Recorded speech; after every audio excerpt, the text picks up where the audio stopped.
You know what I miss is like when it was rude to go around asking people who they voted for. This person says it's rude to ask people who they voted for and we should just be friends regardless of our political views. I could not disagree more. The thing is, people are allowed their opinions, but actions have consequences.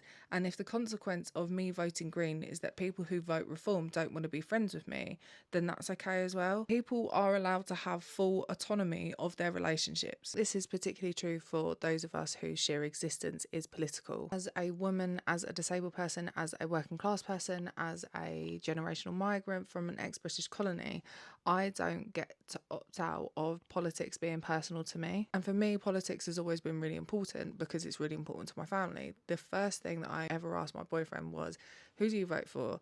What are your views on immigration? What are your views on asylum seekers, trans rights, etc.? Because those were my non-negotiables. For some people, their non-negotiables are, do you drive? What's your body count? For me, it's your views on fundamental human rights. And we are in alignment in our core values, but that doesn't mean that we don't ever disagree. So the other day we were driving into Brighton together and we were listening to a podcast about drug legalisation and regulation. Part of that proposal was around third spaces, so pubs and clubs, where the idea that alcohol in those venues would become cheaper to support those venues staying open, but also to support small businesses, etc. But also to discourage solo drinking at home and alcohol dependency. Supermarket prices would increase. So an ex-partner of mine had a really difficult relationship with alcohol, and that still shapes how I think about alcohol now. So I was actually in support of the policy. Whereas my boyfriend, who enjoys an occasional drink at home, didn't love the policy, which is okay, and we disagreed. But what we don't ever disagree on is the human rights of another human being. That's a non-negotiable for both of us. We want to raise children together. We want to share family values. It can be genuinely damaging and confusing for a child to grow up in a household where there are those fundamental differences in core values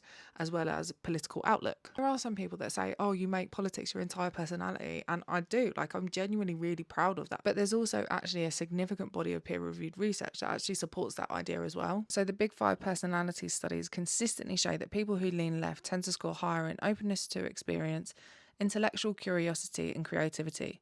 People who lean right tend to align more with tradition, conscientiousness and order. Genuinely, these aren't insults in either direction. There is documented psychological tendencies and differences, whether you are left-wing or right-wing. Your politics are an expression of who you are, rather than the other way around. Practically speaking, I run a talent and modelling agency. It's built entirely around ethical standards, fair pay, representation, better working conditions. Why would I want to spend my time or build relationships with people who are voting for a party that are actively voting against my business model, but also against the rights of my workers? I also think people forget that secret voting didn't always exist. Before the Ballot Act of 1872, you had to declare your vote out loud in public at the hustings. That meant that people like your landlord or your employer knew who you voted for, and it could cost you your home or your job. So the secret ballot was fought for by the working class, and rightfully so, but it was to protect the working class from top-down power rather than peer-to-peer. The privacy of the ballot was never about keeping politics out of relationships with your equals. It was about protecting ordinary people from the consequences imposed by those above them. People on equal footing deciding whether their values are compatible isn't coercion. The idea that politics should be kept out of relationships altogether is a Victorian middle class invention. It was a social rule designed to keep mixed company comfortable, but it was never a norm for the working class because the working class communities had collective political identities